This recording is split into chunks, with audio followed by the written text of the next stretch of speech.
অস্ট্রেলিয়াতে আইটি কোনো সাবজেক্ট নিয়ে লেখাপড়া করবেন, আপনার লেখাপড়া শেষ হওয়ার পরে টার্গেট করতে হবে সেই কোম্পানিগুলোকে যারা অ্যাকচুয়ালি ইন্টারন্যাশনাল স্টুডেন্টস বা গ্র্যাজুয়েটসদেরকে হায়ার করতেছে।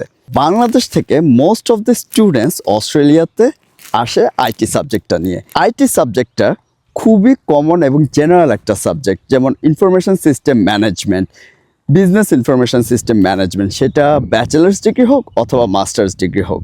বড় মাঝারি ছোট কোম্পানিজগুলো এআই দিয়ে তাদের আইটির অনেক ইম্পর্টেন্ট কাজ সহজেই রিজলভ করে ফেলতে পারতেছে, যার জন্য তারা কিন্তু আর ইন্টারন্যাশনাল স্টুডেন্টস বা গ্র্যাজুয়েটসদেরকে হায়ার করতে অত ইন্টারেস্টেড না। জেনারেল একটা ব্যাচেলার্স অফ আইটি অথবা মাস্টার্স অফ আইটি আপনার জন্য খুব একটা এখন হেল্পফুল হবে না। ফিউচারেও আপনার যে স্কোপটা থাকবে সেটাও খুবই সীমিত।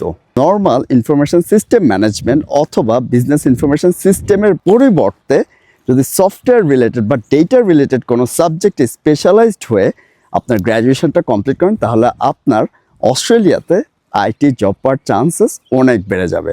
বেশ ফেভারিট কিছু সাবজেক্ট হচ্ছে software engineering, data engineering, data management, data science, software designing.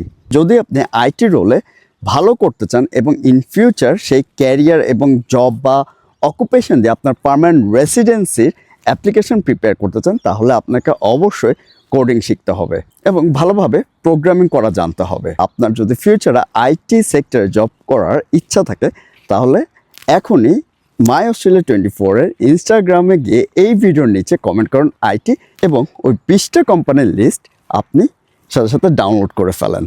এই ভিডিওটি সেভ করে রাখেন এবং শেয়ার করে দেন আপনার আরেকটা ফ্রেন্ডের সাথে, যেই অস্ট্রেলিয়াতে আইটি পড়ছে।